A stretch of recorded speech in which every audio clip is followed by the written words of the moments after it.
Filmmaking is an excellent medium which can be used to showcase and preserve the history and culture of any nation.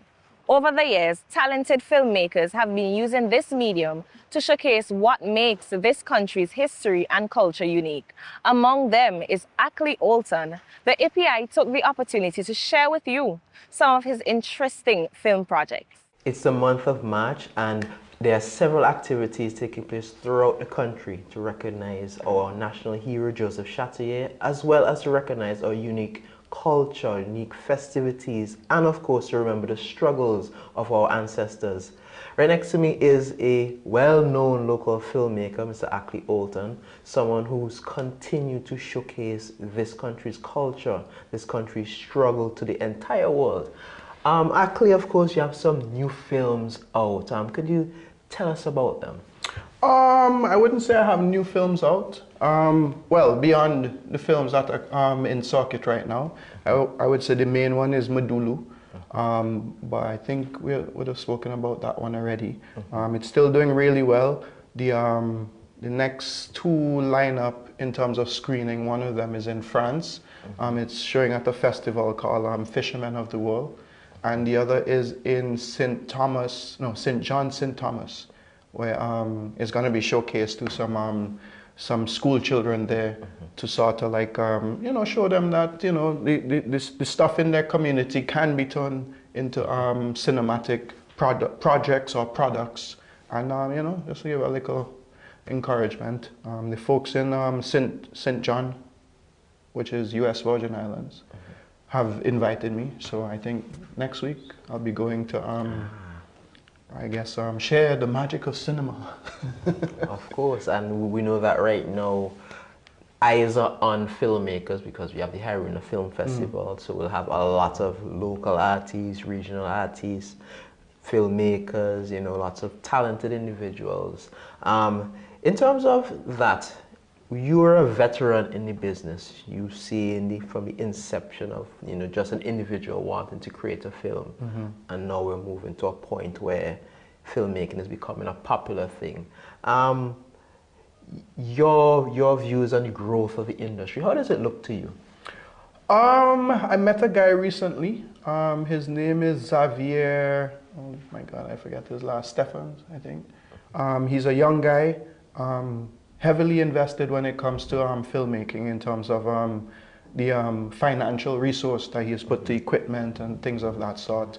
And I wasn't in the room, but when he was explaining why he decided to do it, he said he was kind of like done with his current profession, and he wanted to go into this thing, and the kind of investment that he has already made, he can't turn back.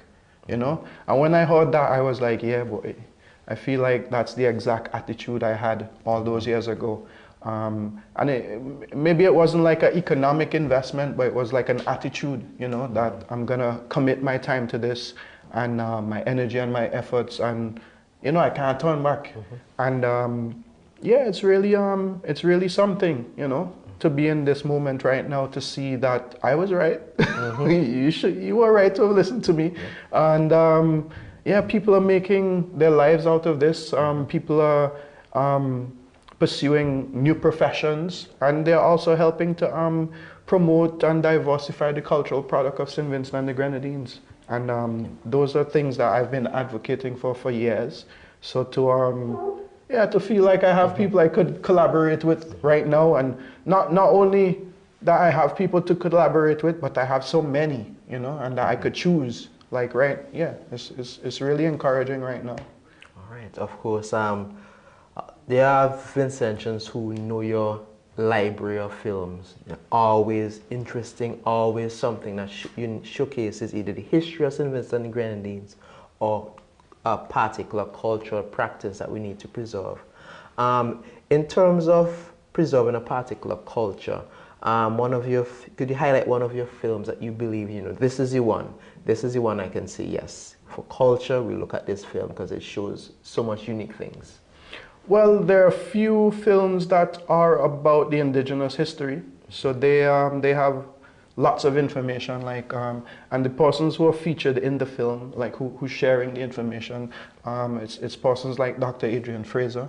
So when it comes to showcasing, you know, the history of St. Vincent, history of the transatlantic slave trade, the details of it, yeah, those films are important for that.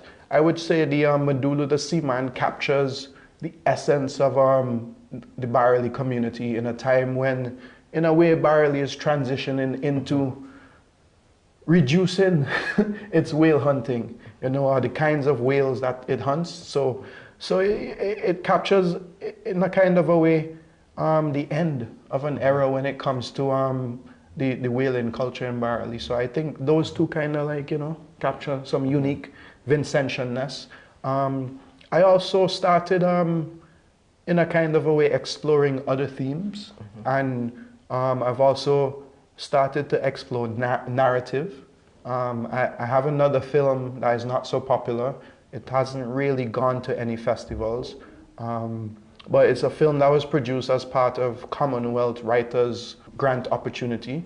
And what happened is I submitted a script, and they liked the script, and they decided to support me with some funds to turn the script into a film. And this particular script was called Parliament Girls. And it's a story of some young women in a Caribbean island, we're not going to say which one, who decided to take matters into their own hands after being confronted by a culture of toxic masculinity. So they decided to fight fire with fire, and they abducted the guy who is allegedly the violator of women, and they decided to violate him, you know. So it's just a little story of, like, women, you know, seizing their power and fighting fire with fire. And I think it was necessary because in St. Vincent, we always, from time to time, have these stories that are just, like, heinous, you know, when it comes to, like, man and woman relationship. And some of the systems set up on the island are not necessarily working in the way they should when it comes to protecting some of our female counterparts, both young and old. We've had horrible stories of horrible things that have happened to young girls.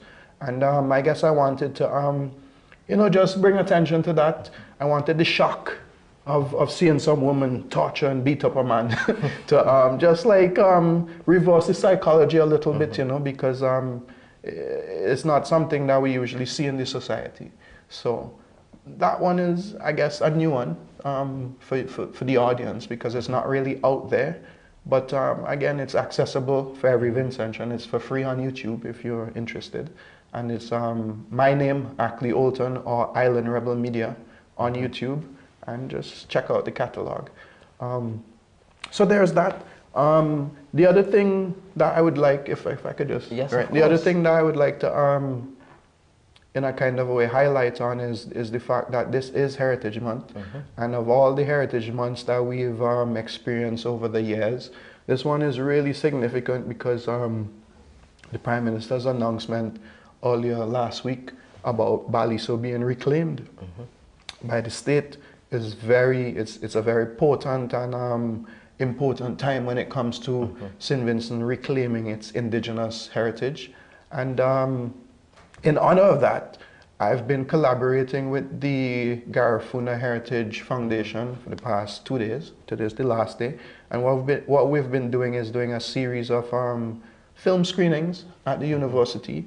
We're showcasing films that explain how the foundation story started, how it was in St. Vincent for the indigenous Kalinagos years ago, about 10 to 15 years ago. A lot of us didn't really look to Kalinago or Garifuna with pride, you know. We used to look at it with a kind of, like, resentment, looking at it as a thing that represents, like, the worst of St. Vincent, backwardness, lack of education, and a list of negative, derogatory characteristics that we had previously learnt from our colonizers in regards to our indigenous people.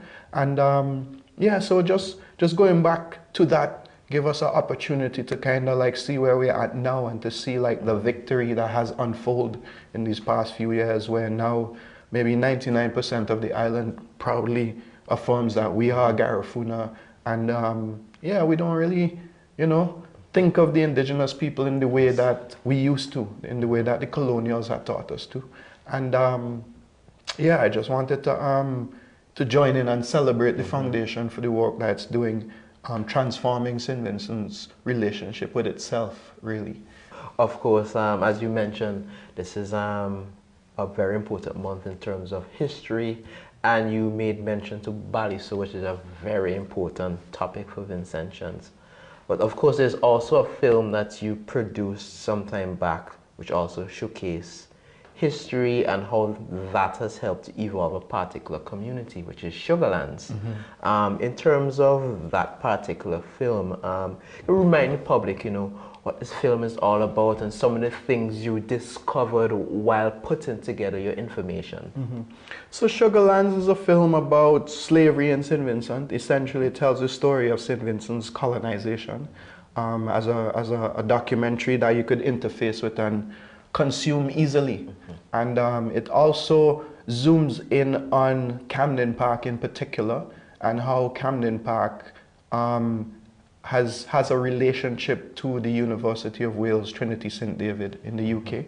That university is one of Wales' oldest university, and it was created with, well, some of its establishment came from funds that was given to a planter in 1834 on reparation. Well, he was given planter reparations for his 126 slaves, and he took that money and donated it to creating the university.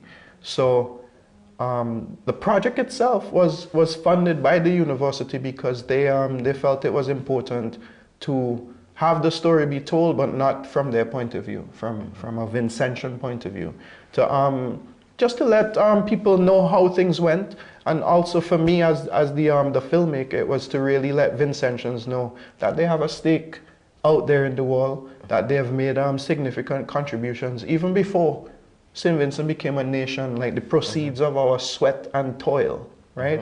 Built amazing things that are out there functioning in the world. And it's really for us to know that, to add to our list of things to be proud of as a people, you know. And it's just, those stories don't often come through in the material that we have readily accessible when it comes to the story of slavery, you know. It's usually the negatives. And when I say the negatives, I mean like the trauma that we went through. That's what the history books play up. They don't necessarily play up some of the, you know, some of the triumphs and some of the, I guess, the more beneficial experiences that manifested out of the process. All right, Akley, as usual, thank you so much. You're always a wealth of information and a wealth of knowledge and, of course, skills as you showcase unique Vincentian history and culture. Thank you so much for joining us and you taking the time out to be here.